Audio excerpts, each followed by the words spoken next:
Olá, muito bem-vindo ao 12º episódio da temporada do podcast Aconteceu no Rio Grande do Sul, dedicada ao bicentenário da imigração alemã no Rio Grande do Sul. O 12º e último. Estamos, neste episódio, encerrando a temporada. E nós vamos falar do idioma, o idioma trazido pelos imigrantes germânicos. Que idioma é esse? Como ele é preservado hoje em comunidades de descendentes no Rio Grande do Sul. E a minha convidada é uma especialista no tema, professora, tradutora, escritora, Solange Hamster Johan. Bem-vinda, professora. Olá, Leandro, tudo bom? É um prazer estar com os teus ouvintes, quem assiste teu programa. É um prazer estar aqui e falar do nosso povo e do seu idioma. O idioma Hunsrück. Hunsrück-Plattdeutsch é o nosso idioma, que tem 1.500 anos de existência e é falado nos 5 continentes, em todos os países da Europa, ou quase todos. E é muito difundido, inclusive tem feiras na Alsácia, na Lorena, separadas no Saarland, onde nós já participamos, porque nós somos tradutores oficiais do Pequeno Príncipe, e participamos de feiras que se chamam Mir Rede Platt, nós falamos Platt, Frior, Elsassisch é na Alsácia.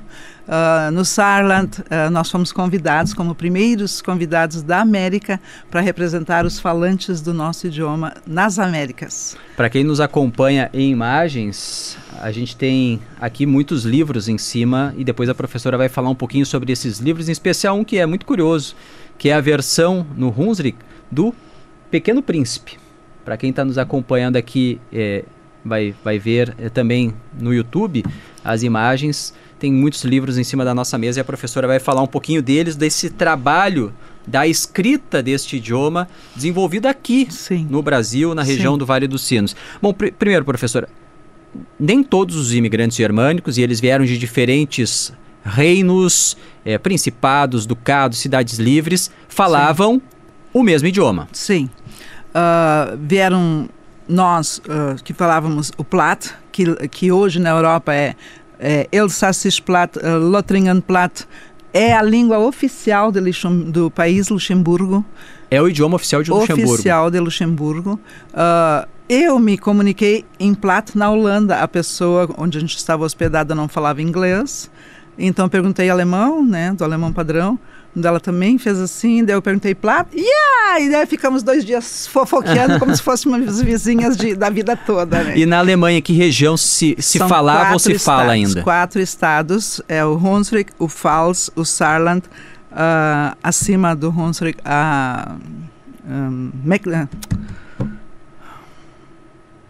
já vem. E o Hesse, são 4 estados. O Hunsrück-Pfalz hoje é considerado senão seriam 5 estados. É a região mais sudoeste da Alemanha, é isso? Onde encosta com a França e com Luxemburgo, com a Holanda. A metade sul da Bélgica também é falante. Inclusive lá eles têm, a partir de feiras da língua, que já existem há quase 30 anos, nós já participamos de 4 dessas feiras lá, eles desenvolveram um projeto transfrontalier. Olha que linda, a nossa língua lá se chama a língua transfronteiras, transfrontalier. França, Alemanha, Luxemburgo e Bélgica têm um projeto conjunto para manter essa língua, porque na França a moradia é mais barata, em Luxemburgo tem o maior salário do mundo, a Alemanha a alimentação é mais barata, então as pessoas cruzam fronteiras para trabalhar, para fazer compras, para passear, para morar.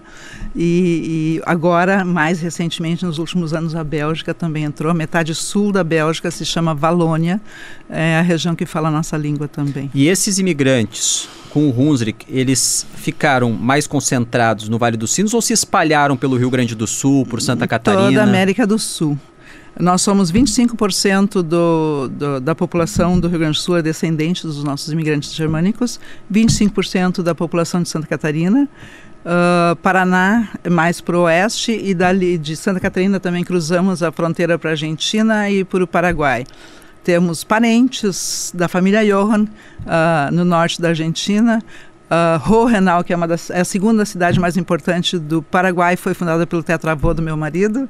Então, assim, nós temos hoje um grupo de Facebook com 47 mil integrantes, e muitos são do Paraguai e da Argentina e são nossos parentes com os mesmos sobrenomes nossos daqui.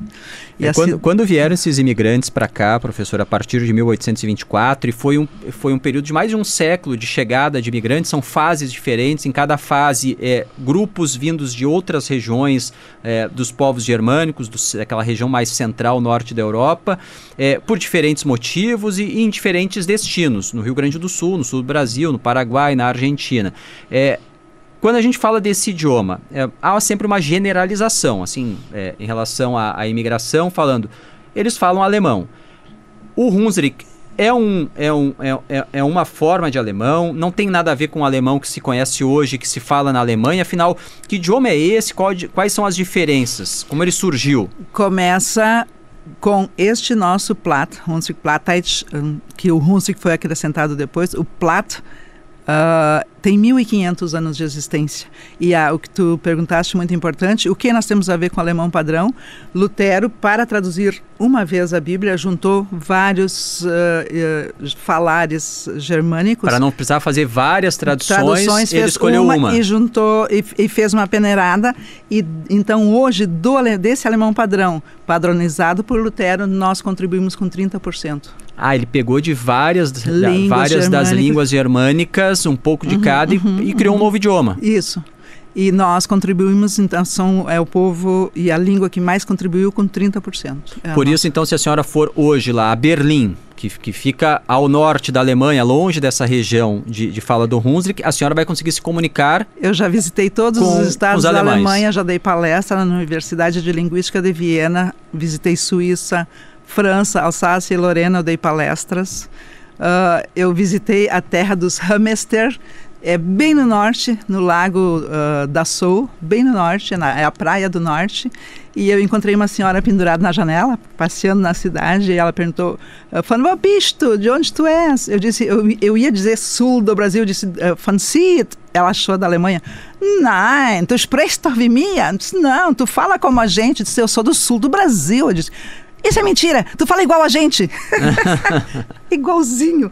Mas onde eu me senti mais em casa, parecia que eu estava fofoqueando com as minhas vizinhas, é no Saarland, onde é mais semelhante. Que é o estado mais próximo ali na fronteira com a França. França, sim. De onde também vieram muitos imigrantes. Sim, Alsácia e Lorena. O falar na Lorena é mais parecido com o nosso. E eles mantêm lá, inclusive entre as crianças e jovens, o idioma? Sim. Mesmo na escola tendo o alemão padrão? Até o segundo grau. Não, na França, em Lorena, eu dei palestra em Hunsrück. Na França, não falo francês, para alunos de segundo grau, para alunos da segunda fase do fundamental. Todos têm aulas. Eles têm aulas de Hunsrück? Da nossa língua. Eles têm das duas daí? Sim. Do alemão padrão não, e do Hunsrück? É do francês, no caso, eu estou falando da França. Na parte da França, daí é como um segundo idioma, assim como seria aqui, por exemplo, o inglês ou o espanhol. Sim. E quando eu dei palestra na universidade, eu tinha estudantes de toda a Europa. E eu tinha 2 tradutores, um de cada lado. Durante 6 horas que eu falei, nem uma palavra precisou ser traduzida. O professor que estava comandando o seminário perguntava a cada 5 minutos, cada 10 minutos, precisa traduzir? Nenhuma vez. Da Europa inteira, todos entendiam minha língua. E eu já visitei praticamente todos os estados. Nunca tive 1 centavo de problemas de comunicação. Recentemente veio um grupo de alemães para Nova Petrópolis, de uma cidade irmã de Nova Petrópolis, e daí eu conversei com um vereador lá que estava organizando esse grupo, e daí ele disse assim que entre os mais jovens vai se perdendo, e que aqui ele percebia uma manutenção maior do Hunsrück do que lá na própria Alemanha. Quais são as impressões que a senhora tem como estudiosa desse tema em relação à preservação do idioma? Talvez porque lá, como o alemão padrão é muito semelhante, isso vai se juntando numa caminhada. Por isso, o mesmo povo que veio aqui para o Brasil foi para os Estados Unidos em muito maior quantidade. Em 3 milhões foram para os Estados Unidos e 300 mil vieram para o Brasil.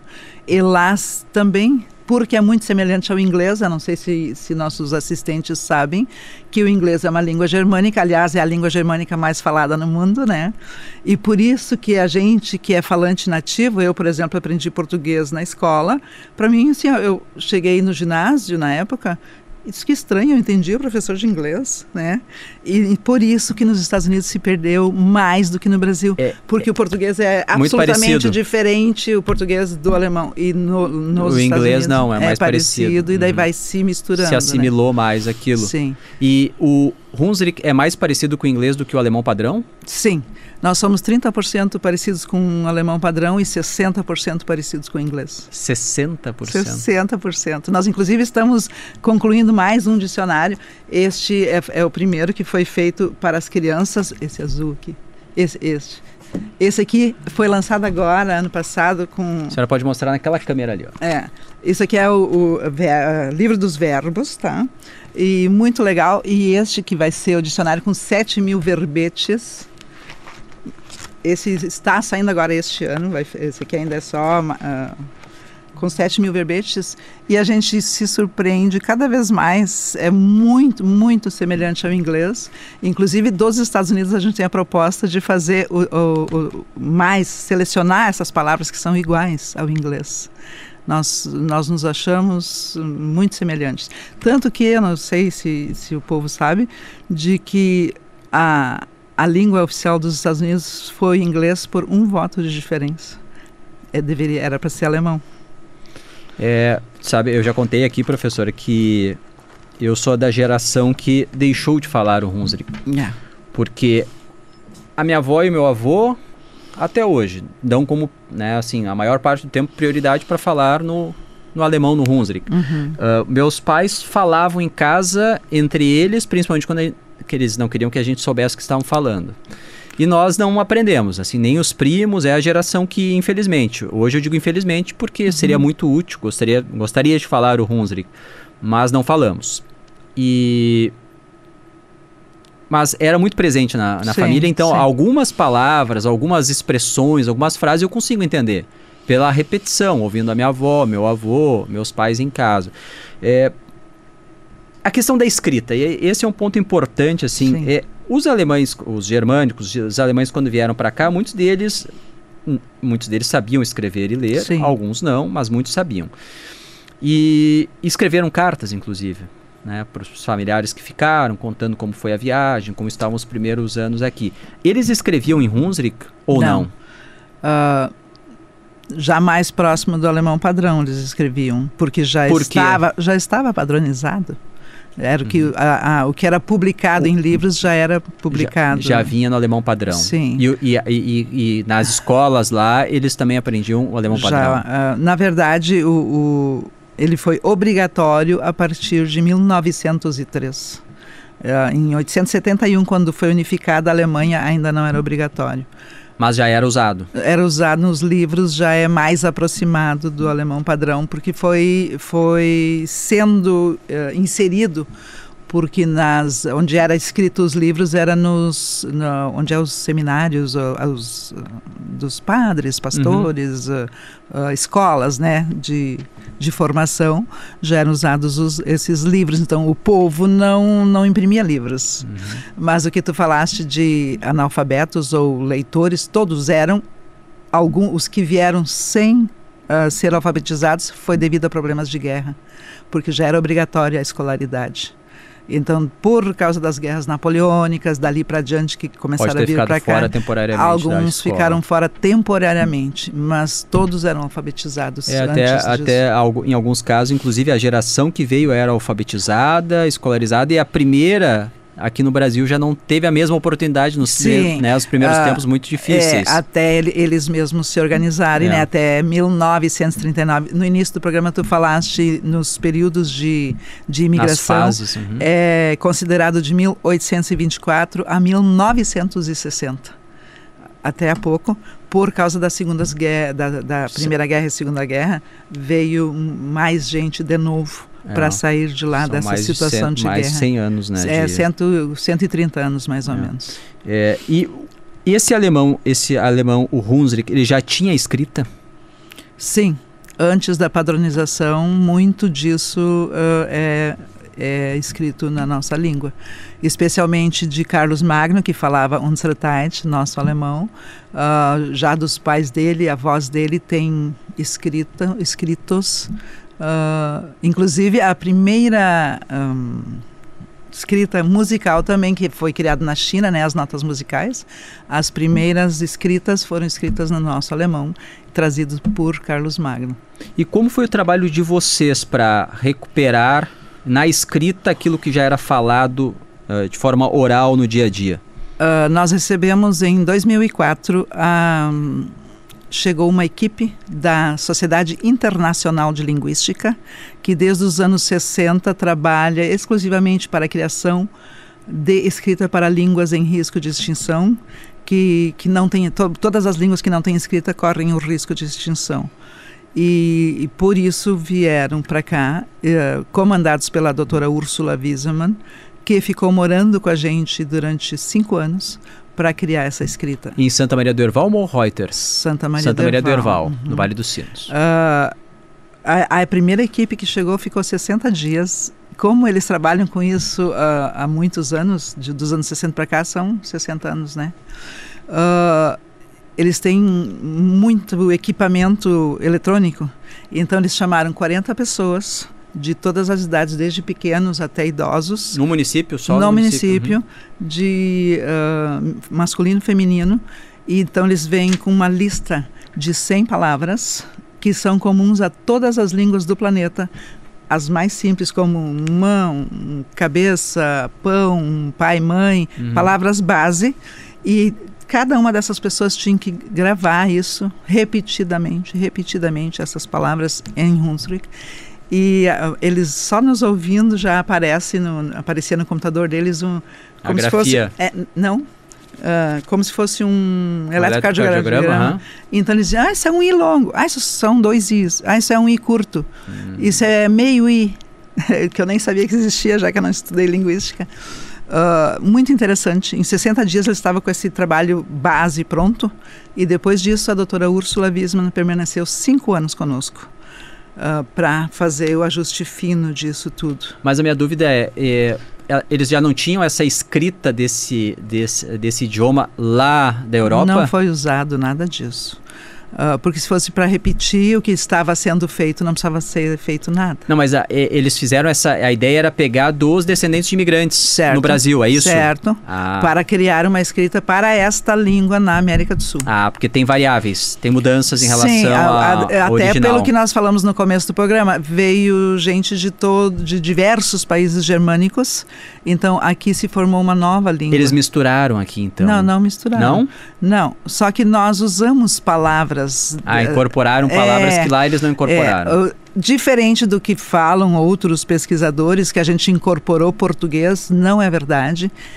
O que os nossos imigrantes foram muito inteligentes. Toda a Europa foi invadida pelos romanos e todos falavam, então era latim, a língua culta, né? Em livros ou coisa assim, era o latim. Então, o que os nossos imigrantes, quando vinham lá de Santa Maria do Herval, ou lá da Feliz, ou sei de onde, vinha para São Leopoldo fazer compras? Os comerciantes eram portugueses em São Leopoldo, os padres eram portugueses. Então, eles conseguiam pescar as palavras que eram iguais ao alemão ou ao nosso plato. Vou dar um exemplo: existir é existir. Então eles conseguiram pegar, e essas palavras então se fixaram mais fortemente. Então não tem 20 anos que nós estamos trabalhando, desde 2004. Raramente, a não ser elementos de hoje, por exemplo, liquidificador, televisão, avião, que não existiam, né, na época, mas tudo que existia de fala e de palavras que se juntaram através do latim, inclusive Lutero usou alguma coisa em latim, né? Então isso eles reconheciam e conseguiam se comunicar através dessas palavras. E como faziam com as palavras de origem indígena? Isso não tinha tradução, inclusive os portugueses, tanto que nossa língua portuguesa tem centenas de vocábulos. E daí assim se fez também com Hunsrück, se incorporou. Sim, nomes de animais, nomes de plantas. Isso foi incorporado, né? Por exemplo, plantas que não existem lá, as que existem trouxeram os nomes, né? Azaleia, por exemplo, azaleia existe lá e é o mesmo nome.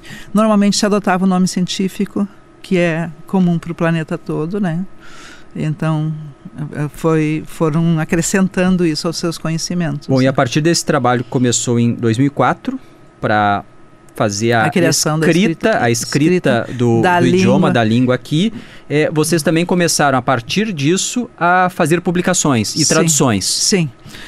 Começamos a nossa primeira feira do livro, aconteceu em 2007 já, e nós participamos hoje já de aproximadamente 50 feiras do livro. A média era de 4 a 5 feiras do livro por ano. A pandemia estragou a nossa média, mas a gente participou de muitas feiras do livro na região, em outros lugares, e inclusive 4 na Europa. Qual foi o primeiro livro, a senhora lembra ainda? Sim. Desses livros aqui, Era qual esses foi o pequenininhos que uma empresa lá publicou, e nós, quando vimos o anúncio no jornal, nós ligamos, olha, não quer traduzir para o Hunsrück? Queremos. Eles são livros de história infantil? São gibis. Gibis. Olha, isso aqui foi um sucesso tão gigantesco, nós ganhamos 4.000 livros de cada. Daí a empresa que fez isso diz, meu Deus, eles correm atrás do caminhão e ficam batendo no caminhão, pedem para o caminhão parar. Foi maravilhoso. Tá, e daí, quem é que conseguia ler isso aqui no início? As crianças leem fluentemente sem preconceito. Só não consegue ler quem já tem algum conhecimento de alemão padrão e então tem preconceito. Então as crianças das escolas lá em Santa Maria do Herval sem dificuldade. De Nova Hartz, de outros municípios já também. Nova Hartz, nós estamos em sala de aula em 12 escolas, com mais de quase 3.000 alunos. Com aula de Hunsrück? De Hunsrück desde 2019. Onde mais tem aula de Hunsrück em rede municipal? Em Herval, em Nova Hartz já teve, se Deus quiser vai voltar, e estamos trabalhando alguma coisa no noroeste do estado. E quando veio a tradução do Pequeno Príncipe? 2014. Isso foi agosto, setembro, eu recebi um e-mail da editora Tinderfass, ali esse símbolozinho só lá embaixo, tá. É Tinderfass. Recebemos um e-mail do professor, que é o proprietário da editora, perguntando se nós não gostaríamos de traduzir. O Pequeno Príncipe é o segundo livro mais traduzido e mais vendido do mundo, só perde para a Bíblia, né? Primeiro livro, que também já traduzimos, né, Leandro? Já traduziram a Bíblia. Já traduzimos o Novo Testamento completo, oficial, para a Sociedade Bíblica do Brasil, que é associada da União das Sociedades Bíblicas do Mundo, e foi lançado na Feira do Livro de Porto Alegre em novembro de 22, e depois lançado no Museu de São Leopoldo, e inclusive já está completo também no YouTube, em e-book, né? Outra coisa importante que repete, então o Pequeno Príncipe foi 2014. E daí vocês levaram essa versão traduzida para uma feira na Europa. Nós, por causa dele, nós ficamos conhecidos e recebemos convite. Onde? Na França. Na França? Na Lorena, onde falam Unsere-Zeit, onde acontece o festival Mir Rede Platt, nós falamos Platt. E em 2015 foi a primeira vez. Em 2016 nós fomos o tema do festival de 30 dias. Onde a gente chegava na cidade era a bandeira do Brasil desse tamanho da parede aí. No local é um prédio enorme, gigantesco, de 3 andares, tudo do povo daqui, de famosos daqui, que são descendentes de alemães. Foi maravilhoso, né? E a partir disso, então, por isso nós fomos convidados para participar também do festival na Alsácia, que é outro estado, em 17 e 18 também. Então, participamos na Lorena, 15, 16, 17 e 18, e na Alsácia, em Estrasburgo, capital da União Europeia, em 17 e 18 também. Fomos palestrantes, aparecemos lá na TV, em rádio. Foi muito show. Foi montado exposições nos 2 lugares. Hoje, Santa Maria do Herval, quase todo mundo ainda fala o Hunsrück? Bastante, quase 90% ainda fala. E é o idioma, digamos, é a língua mãe, a primeira língua em casa? Sim, a língua mãe de muitas crianças que ainda são falantes. Eu dei aula, então, de Hunsrück de 2011 a 2017, que eu dei aula, eu ainda recebi alunos que não falavam português em sala de aula. E no Rio Grande do Sul, que outras cidades têm assim uma São população... 134. Uma população, não, mas Novo Hamburgo tem, mas hoje um percentual pequeno da população, por exemplo, né? Em que outras cidades tem um percentual assim grande, expressivo? Mas ainda tem crianças que chegam na escola sem falar português, em Novo Hamburgo. Surpresa, são 134 municípios que foram fundados pelos germânicos, mas isso então vai se espalhando, né? As pessoas vão se mudando, talvez haja falantes em mais municípios, mas a gente tem, isso é da URGS, um mapa que mostra esse mapeamento das línguas, né? Porque tem municípios no sul aí, perto de São Lourenço, Canguçu, Turuçu, Camaquã, são falantes de pomerano. Tem municípios que têm o polonês como maioria. Cristal, parece que é o nome, lá no norte do estado. Dom Feliciano é polonês. Se considerar só o Hunsrück, existe alguma estimativa, não sei se o censo aponta isso, de número de falantes no Brasil? Entre 3 milhões e 4 milhões de falantes. Isso é uma estimativa ou é censo? Não censo do Brasil, existem empresas de pesquisa. Falantes no Brasil. E a maioria Rio Grande do Sul, Santa Catarina, Paraná, e depois sobe para... Nós somos 3% em São Paulo, Rondônia, Mato Grosso, isso tudo que foi povoado por gaúchos, né? Tem já os descendentes dos imigrantes que foram ocupando essas áreas aí. E em Espírito Santo, a maioria é pomerano, mas 5% é falante de Hunsrück. Inclusive lá também tínhamos aulas de Hunsrück já. E tem palavras do Hunsrück que estão incorporadas ao português hoje? Sim, schmia. Eu acho que é a mais, sempre a primeira que vem na minha cabeça. Tá, no Hunsrück como é que se fala o doce de frutas, esse que a gente chama de chimia? Como se fala no Hunsrück? É schmia, escrever como se escreve? Se escreve chimier. Chimier, o ER como no Schneider, se fala schmia, mas se escreve ER. E daí com o tempo no português virou com IA no final daí, chimier. Só que quem não conhece o alemão, que todo o ER como no Schneider, é Schneider, né? Do Schneider, do Schreiner é o que faz os móveis, né? Tá, então chimia é né? Chimia é um. O Kur, que virou cuca, a palavra em português se criou cuca a partir do Kur. Né? O que mais vem à cabeça? Como? Chupcara é o carrinho de mão. Até tem um bairro em Santa Maria que chama Chucarré. Chucarré. Nunca ninguém. Daí até que um dia um pesquisador foi pesquisar quem construiu a estrada de ferro em Santa Maria, disse que eram descendentes ou imigrantes, né? E daí descobriram que os brasileiros não entendiam o que eles estavam falando de chucarré, então eles diziam chucarré em vez de chupcarra.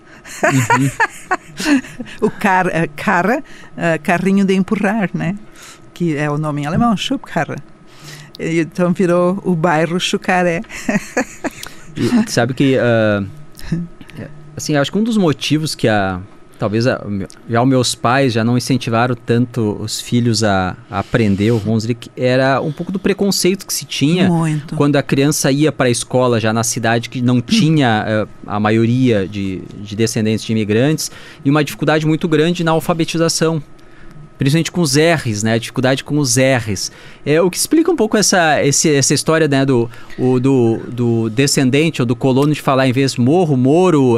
Isso aí é da dificuldade de adaptar a língua mesmo para poder falar o português? Isso se chama... essa parte fonética, essa parte física do nosso corpo. É uma questão física mesmo. Se forma quando é bebê, por isso que se chama língua-mãe. A criança aprende a dizer as coisas com a mãe ou com quem cuida dela.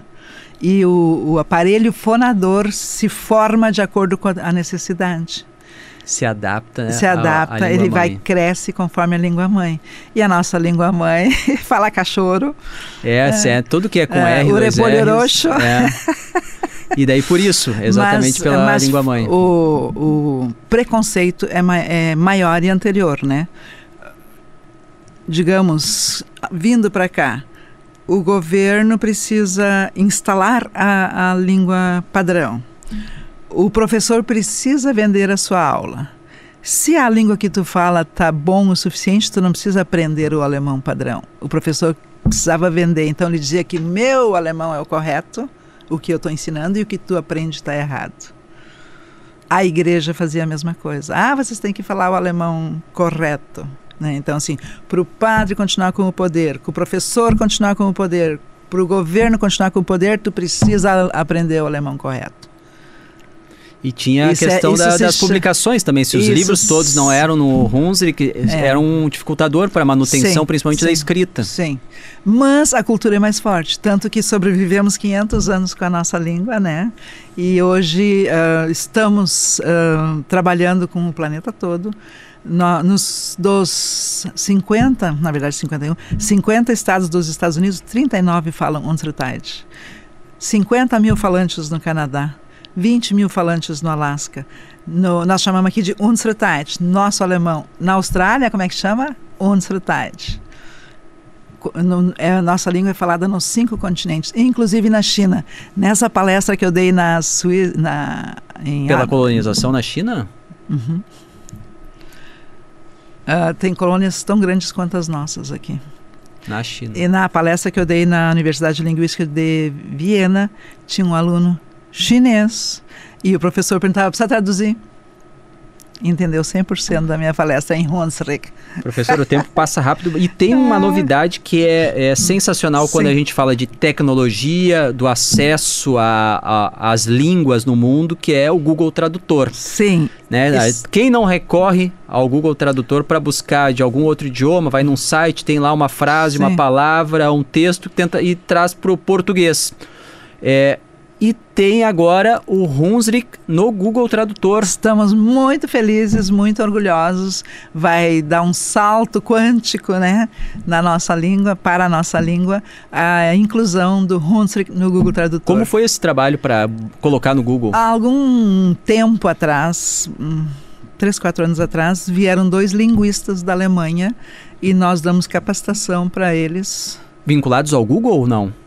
Esses linguistas? São vinculados a grandes, assim como a criação da nossa língua é vinculada ao Auxílio Internacional, são grandes entidades. A tradução da nossa Bíblia é vinculada a uma entidade mundial. Nós nem falamos, nós dublamos o filme Jesus, está no YouTube gratuitamente. São grandes entidades mundiais. Assim também esses linguistas vieram e eles estão usando para mais setores, mas inclusive para a inclusão no Google. E por enquanto só palavras, né? Não tem ainda a opção lá no Google, pelo menos eu testei, não tem ainda do som, né? Eu nem tive tempo, eu fiquei feliz quando alguém me mandou Mein Gott, guck mal!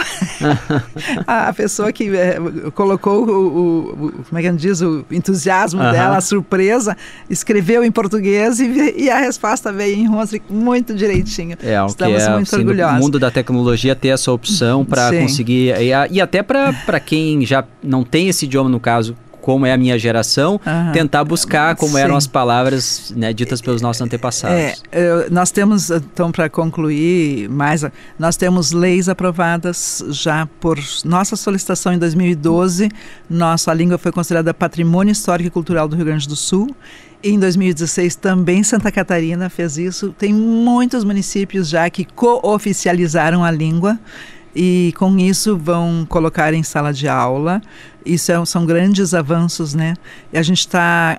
em 22, então, foi criada a Lei de Línguas e Culturas Locais. Nós, em parceria com o povo que trabalha com a língua talhã, encaminhamos a lei, foi aprovada.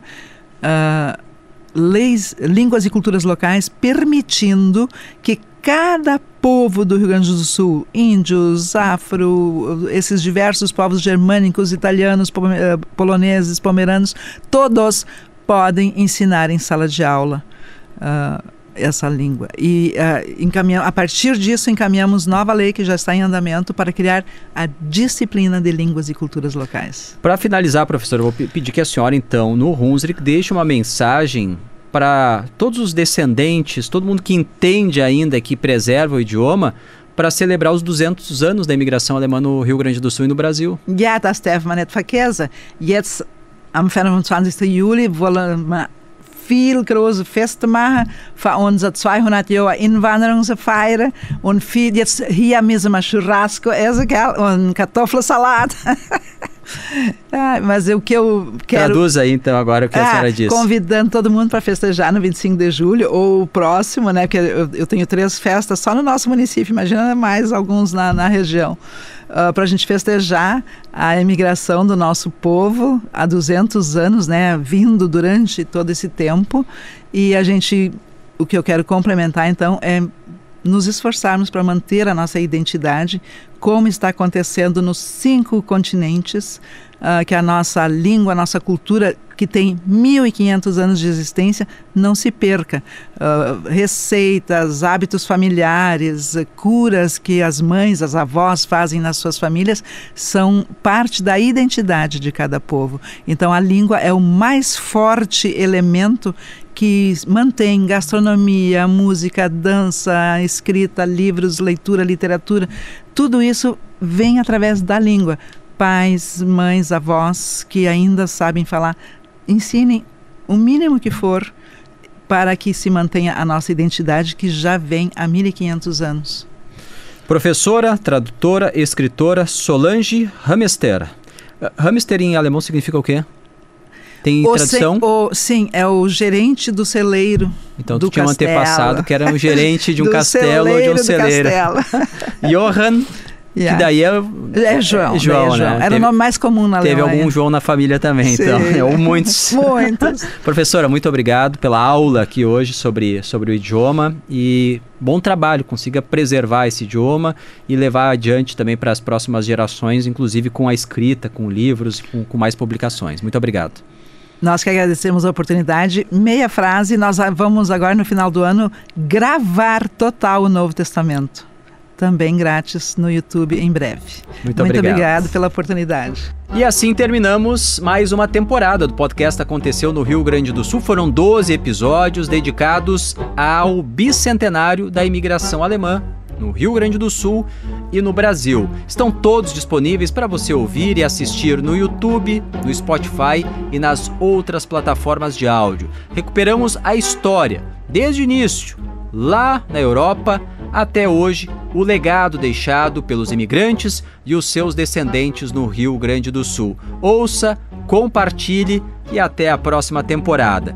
Nós tivemos na equipe técnica neste episódio, na produção, a Rafaela Knevitz e a Kizzy Moraes, e na nossa equipe de áudio e vídeo, o Leandro Carvalho. Muito obrigado, até a próxima.